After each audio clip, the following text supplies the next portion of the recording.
حضرت عمر فاروق اللہ اکبر، حضرت عمر جیسا بندہ 24 لاکھ مربع میل کا حکمران، اور شاہ روم کو خط لکھ کے کہتا ہے میں منت نہیں کرتا، میں حکم دیتا ہوں۔ اتنا تگڑا بندہ جنگ قادسیہ کے لیے حضرت سعد بن ابی وقاص کو بھیجا۔ فتوح شام پڑھ کے دیکھیں، حضرت عمر بڑے پریشان ہیں، اتنے دن ہو گئے کوئی رپورٹ ہی نہیں آئی۔ اب تو موبائل ہے نا، ایک ایک منٹ کی رپورٹ لیں آپ، بلکہ آپ ایک منٹ کی فوٹو لیں، آپ رپورٹ تو دور رہ گئی۔ حضرت عمر فاروق رضی اللہ تعالیٰ عنہ بڑے پریشان ہیں کہ قادسیہ میں حضرت سعد بن ابی وقاص کے ساتھ لوگ جہاد کرنے گئے، رپورٹ کوئی نہیں آ رہی۔ اتنے پریشان تھے کہ باہر نکل کے نا اس رستے پہ بیٹھ جاتے جو رستہ قادسیہ کی طرف سے آتا تھا، جو بھی آتا جاتا پوچھتے جنگ کے کیا حالات ہیں۔ ادھر جب اللہ نے فتح دے دی نا تو حضرت سعد بن ابی وقاص رضی اللہ تعالیٰ عنہ نے ایک قاصد کو خط دے کے بھیجا، کہنے لگے عمر کے پاس جاؤ، انہیں اطلاع دو کہ الحمدللہ اللہ نے اسلام کو فتح عطا کر دی۔ یہ حضرت عمر کو جا کے دینا، وہ بڑے پریشان ہوں گے۔ وہ جو اس زمانے میں اس طرح ہوتا تھا کہ کئی دور دور سے صحابہ جو دوسرے شہروں کے ملکوں کے رہنے والے ہوتے تھے وہ بھی آ کے شامل ہو جاتے تھے جہاد میں۔ کوئی ایک دفعہ مدینے آیا، کوئی 2 دفعہ آیا، پھر اپنے اپنے علاقوں میں بہت سارے لوگوں نے زیادہ دفعہ حضرت عمر کو دیکھا بھی نہیں تھا۔ وہ جو قاصد خط لے کے آیا تھا نا، اس نے ایک آدھ دفعہ دیکھا تھا، حضرت عمر بوڑھے ہو گئے، وہ پہچانتا نہیں تھا۔ ادھر سے وہ خط لے کے آ گیا، حضرت عمر مدینے سے باہر نکل کے اس روڈ پہ بیٹھے تھے جو قادسیہ سے آتا تھا۔ جب اس آدمی کو آتے دیکھا تو حضرت عمر اٹھ کے کھڑے ہو گئے، فرمانے لگے قادسیہ سے آ رہے ہو؟ وہ کیا کہتا ہے؟ پھٹے پرانے کپڑے، ٹوٹے ہوئے جوتے، سر پہ پرانی پگڑی، کہنے لگے غلام مدینے کے رہنے والے ہو؟ حضرت عمر کہنے لگے ہاں مدینے کا ہوں۔ کہا میں قادسیہ سے آیا ہوں، الحمدللہ اللہ نے اسلام کو فتح دے دی ہے، الحمدللہ کفر کی کمر ٹوٹ گئی ہے۔ اس نے یہ بات کر کے تو گھوڑے کو ایڑی لگائی، گھوڑا دوڑنے لگا مدینے کے، حضرت عمر بھی ساتھ ساتھ دوڑ رہے ہیں۔ فرمانے لگے اچھا بتاؤ خالد بن ولید کا کیا حال ہے؟ تھوڑا آگے جا کے فرمانے لگے اسامہ بن زید کیسے ہے؟ وہ کہتے ہیں ٹھیک ہے۔ پھر اس نے اور گھوڑا، عمر ساتھ ساتھ دوڑ رہے ہیں، ساتھ ساتھ 24 لاکھ مربع میل کا حکمران، ایک جوتا پیر سے نکل گیا، عمر دوڑ رہے ہیں۔ آگے جا کے پوچھتے ہیں سعد بن ابی وقاص کا کیا حال ہے؟ کہ حضور وہ بھی ٹھیک ہے۔ کتنے لوگ میرے شہید ہو گئے مسلمانوں میں سے؟ کہنے لگا صحیح گنتی کا نہیں پتا، یہ لفظ ادا ہوتے ہوتے مدینے کی سرحد آ گئی۔ لوگوں نے عمر کو گھوڑے کے ساتھ دوڑتے دیکھا تو کہا امیر المومنین کیوں دوڑ رہے ہیں؟ وہ غلام چھلانگ لگا کے نیچے آیا، قدموں میں بیٹھ گیا، کہنے لگا حضور آپ نے بتایا ہی نہیں آپ امیر المومنین ہیں۔ آپ فرمانے لگے کیا بتاتا؟ میں تو اونٹ چرانے والے کا پتر ہوں، کیا بتاتا؟ وہ عمر ہوں جس نے اپنے گناہوں کا حساب دینا ہے، کیا بتاتا؟ جو سعد بن ابی وقاص کو جہاد پہ بھیج کے خود بزدلوں کی طرح گھر میں بیٹھا ہے، کیا بتاتا؟ کوئی حیثیت نہیں، کوئی تار۔ تو نے اچھا کیا، تو مجاہد تھا، مجھے ساتھ ساتھ دوڑایا، تو نے اچھا کیا۔ جتنے لوگ تھے چیخے مار کے رونے لگے۔ حضرت فاروق اعظم سے کہنے لگے عمر جب تک تیرے جلوے رہیں گے اللہ کامیابیاں ہی عطا فرمائے گا، جب تک تیرا رنگ رہے گا اللہ تعالیٰ نوازتا ہی رہے گا۔ کچھ نہیں، کبھی اپنا آپ ظاہر ہی نہیں کیا۔ بہت بڑے تھے، بہت بڑے تھے حضرت عمر، بڑے تھے۔ حضرت ابو رافع غلام تھے، قرآن پاک بڑا سونا پڑھتے تھے۔ حضرت عمر جب بھی انہیں ملتے کہتے ابو رافع تو عمر سے اچھا ہے، قرآن بڑا شاندار پڑھتا ہے۔ تو وہ کہتے حضور اگر میں قرآن صحیح پڑھتا ہوں تو آپ کو قرآن کی تشریح زیادہ صحیح آتی ہے، آپ بھی تو مجھ سے افضل ہیں۔ تو آپ فرماتے نہیں پھر بھی تو مجھ سے افضل ہے۔ کیوں؟ اس لیے کہ تو اپنے آقا کی نوکری بھی ٹھیک کرتا ہے اور رب کی عبادت بھی ٹھیک کرتا ہے، اور مجھے خالص صرف عبادت کرنی ہوتی ہے وہ بھی ٹھیک نہیں کر پاتا۔ ساری زندگی اپنا محاسبہ، ساری زندگی اپنے گریبان میں دیکھا، ساری زندگی اپنے آپ کو پرکھا، اپنے آپ کو ٹٹولا۔ 62 سال عمر بیت گئی۔ حضرت حذیفہ بن یمان ایک صحابی تھے، میرے نبی کریم علیہ السلام نہ ان سے راز کی باتیں کرتے تھے۔ ہر بندے کا ہاضمہ ٹھیک نہیں ہوتا، سب سے راز کی بات نہیں کرنی چاہیے۔ حضرت حذیفہ بن یمان کہتے ہیں حضور راز کی باتیں بتاتے ہیں۔ مدینہ منورہ میں جو منافقین تھے ان کی لسٹ بھی نبی پاک نے حضرت حذیفہ بن یمان کو دی تھی۔ جب کوئی مشکوک آدمی مر جاتا نا تو صحابہ کہتے ہیں ہم دیکھتے اگر حضرت حذیفہ نے جنازہ پڑھا ہے تو ہم بھی جنازہ پڑھ لیتے۔ نبی پاک نے بھی کچھ جنازے نہیں پڑھے، ترمذی میں ہے، فرمایا عثمان سے جو بغض رکھے اس کا جنازہ نہیں پڑھیں گے۔ حضرت حذیفہ بن یمان اگر جنازہ پڑھتے تو لوگ پڑھتے، وہ نہ پڑھتے تو لوگ جنازہ نہ پڑھتے۔ حضرت حذیفہ بن یمان کہتے ہیں جناب عمر فاروق کی خلافت کے آخری ایام تھے، کچھ دنوں کے بعد وہ شہید ہو گئے۔ فرماتے ہیں آدھی رات کا وقت تھا، میں گھر میں سویا تھا بڑا بے فکر، اچانک میرے دروازے پہ دستک ہوئی، میں گھبرا کے اٹھا، اتنی رات کو کون آیا؟ کہتے ہیں قربان جاؤں، دروازے پہ گیا تو امیر المومنین فاروق اعظم دروازے پہ۔ میں نے کہا عمر کوئی حکم تھا تو مجھے بلا لیتے۔ کہنے لگے میں نا امیر بن کے نہیں آیا، تیرا ویر بن کے آیا ہوں۔ امیر المومنین کی حیثیت سے سرکاری کام سے بلاتا تو وہاں بلاتا، مجھے ایک ذاتی کام پڑ گیا۔ کہتے ہیں میں نے عمر کو گھر کی اندر بلا کے چارپائی پہ بٹھایا، میں نے کہا حضور میں غریب آدمی ہوں، میں کیا آپ کے کام آ سکتا ہوں؟ تو کہتے ہیں انہوں نے نا مجھے ساتھ بٹھا لیا، پھر میرا ہاتھ پکڑ لیا، کہنے لگے تو عمر کو جانتا ہے؟ عمر جھوٹ نہیں بولتا، تو جانتا ہے عمر وعدوں کا پکا ہے؟ کہا حضور جانتا ہوں۔ کہا میں اس وقت آیا ہوں جب دیکھ بھی کوئی نہیں رہا۔ حضرت حذیفہ بن یمان کہتے ہیں پریشان ہو گیا، حضور پہلیاں نہ بجھوائے، مہربانی کر بتائیں کدھر آئے ہیں؟ حضرت عمر فاروق فرمانے لگے 62 سال کا ہو گیا ہوں، 63 میں چل رہا ہے، داڑھی سفید ہو گئی ہے، پھل پک گیا، اٹھ فریدہ ستیا، داڑھی آ گئی پور، اگا نیڑے آ گئی، پیچھا رہ گئی دور، اب قبر اشر کا معاملہ صاف نظر آنے لگا ہے۔ کہا حضور مجھ سے کیا چاہتے ہیں؟ حضرت عمر رو پڑے، کہنے لگے آج میں عشاء کے بعد نکلا ہوں تو نبی پاک کے صحابہ مجھے نیک کہہ رہے تھے، پھر میں نے بچوں کی ماں سے اور بچوں سے بھی پوچھا ہے، وہ بھی مجھ سے راضی ہیں، پر حذیفہ تیرے ساتھ نبی پاک راز کی باتیں کرتے تھے، سچ بتا کہیں عمر کا نام منافقوں میں شامل تو نہیں؟ سچ بتا ان منافقین میں تو شامل نہیں، کہیں اوپر سے تو نہیں سارا کچھ؟ حضرت حذیفہ بن یمان کہتے ہیں میں باپ کے مرنے پہ اتنا نہیں رویا جتنا عمر کے سوال پہ رویا۔ میں قدموں میں بیٹھ گیا، میں نے کہا نہیں عمر یہ تو میں نے نہیں سنا، لیکن یہ میں نے نبی پاک سے ضرور سنا ہے کہ میرے بعد اگر کوئی نبی ہوتا تو عمر ابن خطاب ہوتا۔ یہ میں نے اپنے کانوں سے سنا ہے کہ عمر جس گلی سے گزرے شیطان رستہ بدل جاتا ہے۔ یہ میں نے اپنے کانوں سے سنا ہے کہ 950 سال حضرت جبریل جناب عمر کی شان بیان کریں تو پھر بھی بیان نہیں ہو سکتا، یہ میں نے ضرور سنا۔ دوستو ساری زندگی حضرت عمر نے اگر دوسروں کا محاسبہ کیا تو اپنا اور اپنے بچوں کا بھی کڑا خیال رکھا، اپنی ذات پر بڑی توجہ دی۔ جو لوگ اپنا بھول جاتے نا، ہمیں اپنی صحت کا بڑا خیال ہے لیکن اپنی روحانی زندگی کا کوئی خیال نہیں ہے۔ حضرت عمر فاروق رضی اللہ تعالیٰ عنہ نا باہر والوں کا بھی بڑا سخت حساب کرتے تھے، بڑا ایک گورنر صاحب نے لباس بڑا شاندار پہننا شروع کر دیا تھا تو حضرت عمر نے اتروا کے نا تو انہیں ٹاٹ کا لباس پہنا کے تو اونٹ چرانے کی ڈیوٹی دے دی تھی، اتنا سخت احتساب کرتے تھے۔ کسائی کی دکان پر بھی 1-2 گھنٹے کھڑے ہوتے تھے، جو آدمی مسلسل 2 دن گوشت خریدتا تھا نا فرماتے تھے اس کا ٹیکس بڑھا دو، لوگوں کو دال نہیں مل رہی اور یہ روز گوشت کھاتا ہے۔ حضرت فاروق اعظم اس کو جزیہ کہا جاتا تھا یا کچھ اور معاملات ہوتے تو بڑھا دیتے تھے۔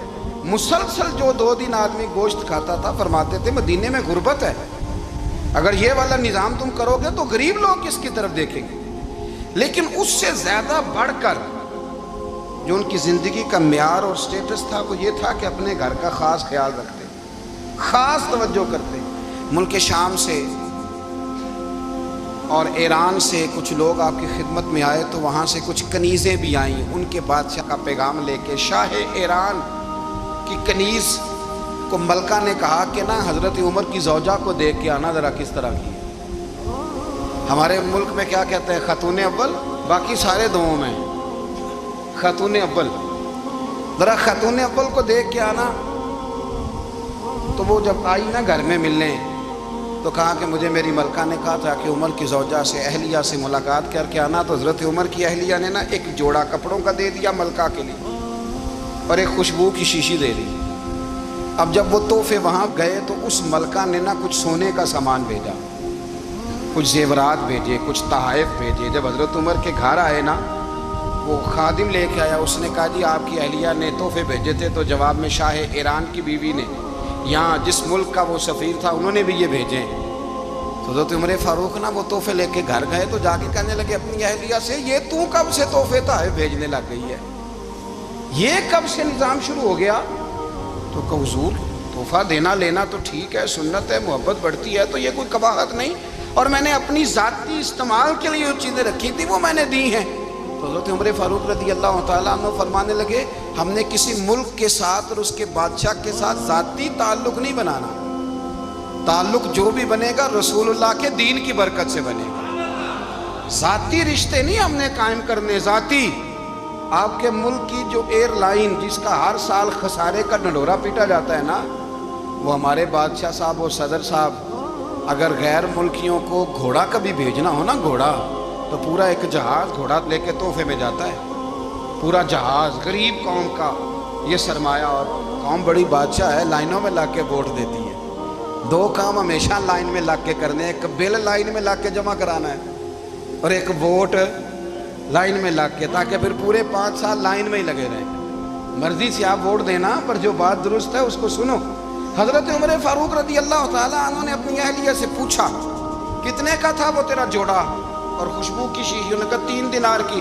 فرمایا یہ 3 دینار تیرے، اور باقی جو تحفے آئے ہیں وہ تو خود کہہ، چونکہ اس نے تیرے نام بھیجے ہیں، تو کہہ کہ میں مال غنیمت میں دیتی ہوں، تو کہہ میں مسلمانوں کو کہہ۔ تو زوجہ ہنس پڑی، کہنے لگی میں نہ بھی کہوں تو مجھے کہنا تو پڑے گا ہی، کہنا تو میں نے ہے ہی، کیونکہ سامنے عمر فاروق ہیں، لہذا فرمایا کہہ دیتی ہوں میں نے دیا خزانے کو۔ حضرت عمر نے جمع کرا لیا۔ میں یہ کیا بات، میرے گھر والے جو مرضی کریں، ان کا معیار زندگی جس طرح کا مرضی ہو۔ اور حضرت عمر ایک جملہ کہا کرتے تھے، اللہ کرے کہ یہ باتیں اس دور حاضر میں ہماری سمجھ میں آئیں۔ حضرت عمر فاروق رضی اللہ تعالیٰ عنہ اپنے بچوں کو فرمایا کرتے تھے کہ بہت آدمی کو بھوک لگی ہو نا، اور پھر اس کی پسند کا کھانا پکا ہو، جتنے شوق سے وہ اس کھانے کو دیکھتا ہے نا، فرمایا اس طرح پوری قوم اپنے بادشاہوں کے خاندان کو دیکھتی ہے، اس تیزی کے ساتھ دیکھتے ہیں کہ ان کے گھر میں کیا ہو رہا ہے، ان کا معیار زندگی کیا ہے، ان کا سٹیٹس کیا ہے۔ آپ کے بچے دونوں کاروبار کے لیے مصر گئے، ایک بہت بڑا قافلہ گیا مدینے سے مصر تجارت کے لیے، تو یہ گئے تجارت کے لیے، تو حضرت عبداللہ ابن عمر، حضرت عبید اللہ ابن عمر، حضرت عمر کے دونوں بیٹے گئے۔ جناب عمر فاروق کے بچے جب وہاں پہنچے تو مصر کے گورنر نے نا لوگوں کو تعارف کرایا کہ یہ عمر فاروق کے بیٹے ہیں۔ ایک چھوٹی سی بات کر دوں، کہ چودھری کے بیٹے کو کون بتاتا ہے کہ تو چودھری کا بیٹا ہے؟ باہر والے بتاتے ہیں، گھر والے۔ اور سیٹھ صاحب کے بیٹے کو کون بتاتا ہے کہ تو سیٹھ صاحب کا بیٹا ہے؟ اور مالک کو کون بتاتا ہے کہ تو مالک کا بیٹا ہے اور یہ کرایہ دار ہے؟ یہ کون بتاتا ہے؟ یہ سوچ ہم دیتے ہیں بچوں کو، چودھری اور کمی کی سوچ، امیر اور غریب کی سوچ، مالک اور کرایہ دار کی سوچ، گھر کے مالک کی اور کام کرنے والے کی سوچ، یہ ہم دیتے ہیں۔ یاد رکھنا، یہ ہم دیتے ہیں، یہ ہمارا مزاج ہے، یہ باہر سے نہیں آتی۔ تو کوئی شہزادہ ہے، تو سیٹھ ہے، تو نواب ہے، یہ سوچ باہر سے نہیں آتی، یہ اماں سوچ دیتی ہے، اماں، یہ ابا سوچ دیتا ہے۔ اور پھر جب تباہی اترتی ہے تو اس کے ذمہ دار بھی باہر والے نہیں ہوتے، گھر والے ہوتے ہیں، گھر والے۔ ہمارے بچوں کی طبیعتوں پر زیادہ نقش باہر والوں کا نہیں ہوتا، گھر والوں کا ہوتا ہے، یاد رکھیے گا۔ حضرت عمر فاروق رضی اللہ، بچے ہیں، شہزادے ہیں، وہ کاروبار کرنے گئے، اور وہاں بتایا گورنر صاحب نے کہ یہ فاروق اعظم کے بچے، امیر المومنین کے۔ لوگوں نے ان سے زیادہ مال خریدا، تجارت میں زیادہ نفع ہوا، ظاہر ہے کہ وہ آپ کے جو اللہ خیر کرے حکمران ہیں، ان کے کاروبار کتنے ملکوں میں ہیں، کس بنیاد پر ہے؟ صرف اس بنیاد پر کہ وہ حکمران رہے، ان کے لیے آسان تھا بڑے لوگوں سے تعلقات بنانا۔ حضرت عمر فاروق رضی اللہ تعالیٰ عنہ کے بچے ڈھیروں مال کما کے جب واپس آئے نا، تو حضرت عمر سے آ کے بچوں نے بطور محبت کا، ابا جی اللہ نے بڑا ہی فضل کیا ہے، بڑا مال کمایا الحمدللہ، یہ دیکھیں کتنا نوازا ہے۔ تو حضرت عمر کہنے لگے سارے قافلے نے اتنا ہی کمایا ہے؟ سارے قافلے نے اتنا ہی کمایا ہے؟ حضور نہیں، سارے قافلے نے اتنا نہیں کمایا، سب کو اتنا نہیں ملا۔ وہ تو وہاں گورنر صاحب نے لوگوں کو تعارف کرایا تھا کہ یہ عمر کے بچے ہیں، تو لوگوں نے پھر ہم سے بڑا ہی خریدا۔ تو حضرت عمر فرمانے لگے ٹھیک ہو گیا، میں بات سمجھ گیا، اس طرح کرو، جو تمہاری اصل زر تھی نا، جو راز تھی، وہ رکھ لو، اور باقی سارا مال مال خزانہ میں جمع کرا دو، اس لیے کہ یہ تم نے تجارت نہیں کی، یہ تم نے اپنے باپ کا نام بیچا ہے، یہ تم نے امیر المومنین کے بیٹے ہونے کا فائدہ اٹھایا ہے، فرمایا یہ تمہارا نہیں حق، یہ مسلمانوں کا ہے، اس لیے کہ یہ مال تم نے محنت سے نہیں کمایا، یہ باپ کی کرسی کا فائدہ اٹھایا ہے۔ اور فرمایا اگر تم نے مال جمع نہ کرایا تو میں مال بھی لے لوں گا زبردستی اور کوڑے بھی ماروں گا، ڈبل سزا دوں گا۔ مرضی سے جمع کراؤ گے تو کوڑوں سے بچ جاؤ گے۔ بڑے بیٹے نے تو جمع کرا دیا تو چھوٹا تھوڑا پریشان ہوا، تو حضرت عبداللہ ابن عمر چھوٹے بھائی کا ماتھا چوم کے کہنے لگے بیٹے چپ کر کے جمع کرا، یہاں بھی فخر کر کے ہم عمر کے بیٹے ہیں اور قیامت میں بھی فخر کریں گے کہ ہم فاروق اعظم کے بیٹے ہیں۔ یہاں بھی ناز کریں گے اور وہاں بھی ناز کریں گے کہ عمر کے بچے ہیں۔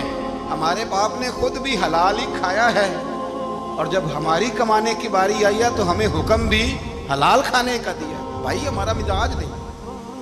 بچہ جب لے کے آتا ہے 2 لاکھ روپیہ تو کبھی پوچھے کہاں سے آیا ہے؟ جب وہ پہلے دن غلط دوستوں کے پاس جا کے بیٹھتا ہے تو کبھی نکالا ہے گھر سے اسے؟ یہ بہت سارے خمیازے ہمیں اس لیے بھگتنے پڑتے ہیں کہ ہم ابتدا میں سوراخ بند نہیں کرتے، جب اس میں شگاف پڑ جاتا ہے، سیلاب آتا ہے تو ہمیں ہوش آتی ہے۔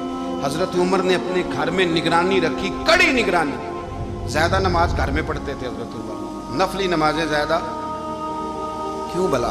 میرے اصحاب مجھے حکم دیتے تھے کہ فرض نماز کے علاوہ نمازیں گھر میں پڑھنا، بچوں کو عادت پڑے گی، ذوق پیدا ہوگا، ان کو پتہ چلے گا کہ ہمارے گھر میں 5 وقت کوئی اور کام بھی ہوتا ہے۔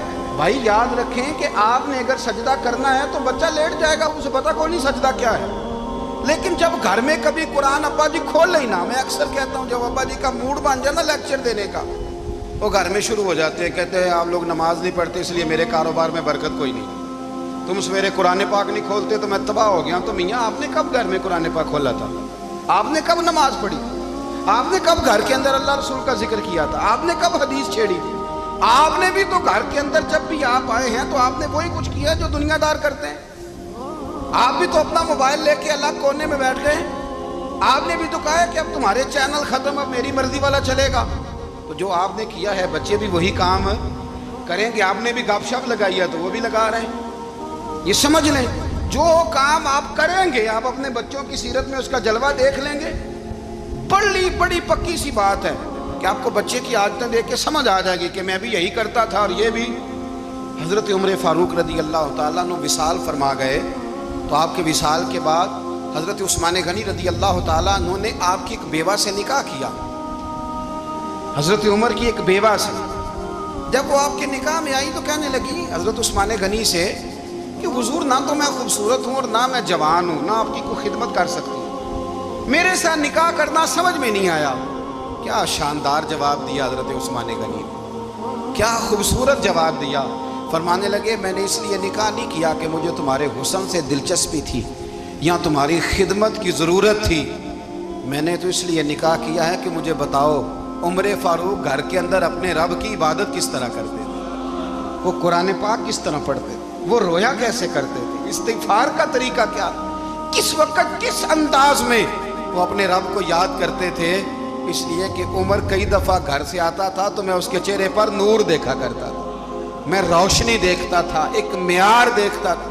نکاح اس لیے کیا ہے کہ مجھے عمر کی جو گھر کے اندر کی عبادت ہے اس سے آگاہ کرو، تاکہ عثمان غنی بھی چاہتے ہیں اس طرح کے عمل کرو جس طرح کہ عمر فاروق کر کے گئے ہیں۔